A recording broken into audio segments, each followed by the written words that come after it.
So you've probably heard by now that real estate has low inventory, not many homes on the marketplace. Well, joining us in studio, he is a top producer with the Alliance Group. This guy has been successful in up markets, down markets, and everything in between, written books along the way as well. Here to help us understand how to navigate that low inventory market and really win at the real estate game, Glen Henderson with the Alliance Group. Good to have you on here, man. Yeah, thanks for having me. All right, so we talk enough about low inventory, but you're coming in here with actual strategies to win versus just parroting the fact that there's not many homes on the market, which obviously, let's just start there, not much. How's it been so far this year? The market's extremely active, so a lot of buyers, not enough homes on the market.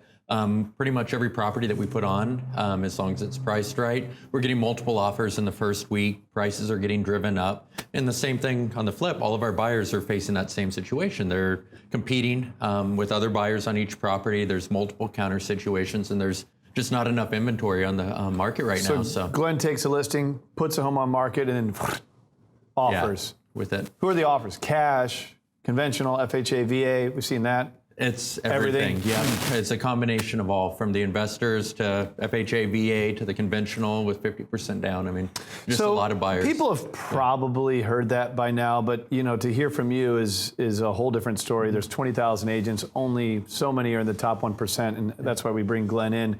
But give us strategies. Like, what do we need to know to win? Because I bought a house last year. I was able to make it work, and honestly, it was an off-market property. Tell us some of the strategies that you can provide to our audience that, look, if you want to get in the game, you should. Interest rates are low. Real estate's going up. It's the American dream. How do you win? Yeah. So with all the buyers we work with, it's not just like the old days of you watch the MLS, you watch Zillow and find a property. It's you need to be aggressive and you need to find a plan, and it's finding the off-market opportunities with it. And even in a down or market where there's a lot of inventory, you want to be looking at this because a lot of the time this is where the good opportunities, this is where the value is found. So we sit with each buyer, we have a consultation, figuring out what their needs are and what we're really looking for and identifying the areas. And then we create a strategy around it where we're reaching out and we're finding those off-market properties, the for sale by owners, the expired listings. So let's look at the properties that didn't sell 2, 3, 4 years ago. Those people had an interest in selling at one point. Let's reach back out to them. So we create a marketing plan to those properties. We've identified the specifics of what somebody's looking for, and then we door knock or we mail to, or combination of both, a neighborhood or a community, and reaching out to the sellers and saying, hey, we have a buyer that's looking for your home. Are you interested in selling?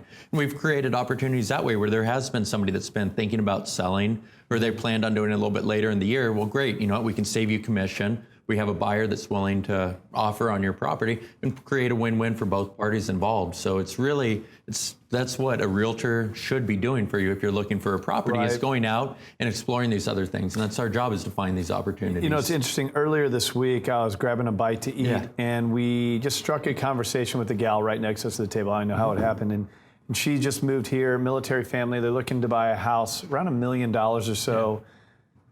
And you know how people can, I mean, look, I have a laptop right here. I have a cell phone right here. This is what we use for information now. We have low attention spans. We want immediate answers. And so you listed off some of the resources that are online, like Zillow, Trulia, Realtor.com. That plays into our behavior and what we want in a fast-paced moving society. And so I'm sitting there having this conversation with her. And she said, yeah, well, I found this property here, found this property there. And I'm just thinking, man, Glenn was here.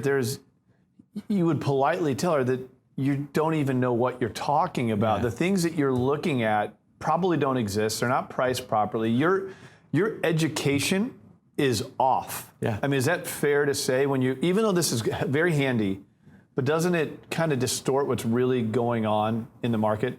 It really does, and that's one of the big problems with it too, is because Zillow, for example, has built themselves as an authority. When they're they're a marketing platform that generates money from agents. They're not concerned at all with the information that's provided to the consumer. Isn't that troubling? There's no direct feed from the MLS, so the properties that are on there, there's not accurate information. A lot of the time they're already sold.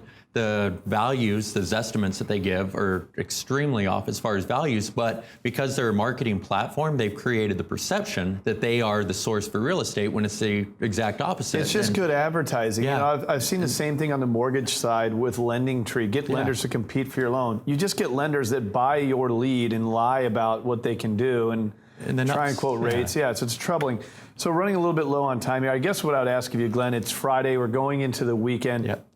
What action can someone take this weekend? If our audience is listening, they're interested in the market, whether you're a buyer, you're a seller, give us a quick 30-second, we're wrapping up the week. What is some good action someone could take this weekend as it pertains to either getting in the game or selling their home? Real estate knowledge going the weekend. Going into the weekend, I mean, if reaching out to us and then creating that plan and setting up a time, let's sit down, let's figure out what we can do to help you find that property, because going to those resources, those onlines and those general sources, you're not going to get it. You're not going to find the good deal. You're looking at the same thing hundreds of thousands of other people are. Right. You don't find an opportunity, you create it. And how much does it help that you guys have a whole laundry list of agents as well? Oh, yeah. So you have all this inventory you guys are creating amongst just your team. We get calls daily on new properties or people that are going to list with us. So those are opportunities. Just another example of an opportunity for the buyers that are working together with us. All right, been a great week of shows. We're getting rushed out of here by our producer now, but Glen Henderson, thanks for finishing us off. If you want to reach out to Glen, visit him online, send him a message, say you saw him on The American Dream. But we are all out for today. Look, you live in America's finest city. Here's what I suggest. Get out, enjoy the great weather, go have some fun, and take a moment to engage in some of the stuff we talked about. Finance, mortgage, real estate, tax plan, estate plan, credit. We covered it all this week. As your consumer advocate, that is my passion. You can also reach out to me at craigsewing.com if you'd like, but we're out for today, and we'll see you next week. Thank you, San Diego.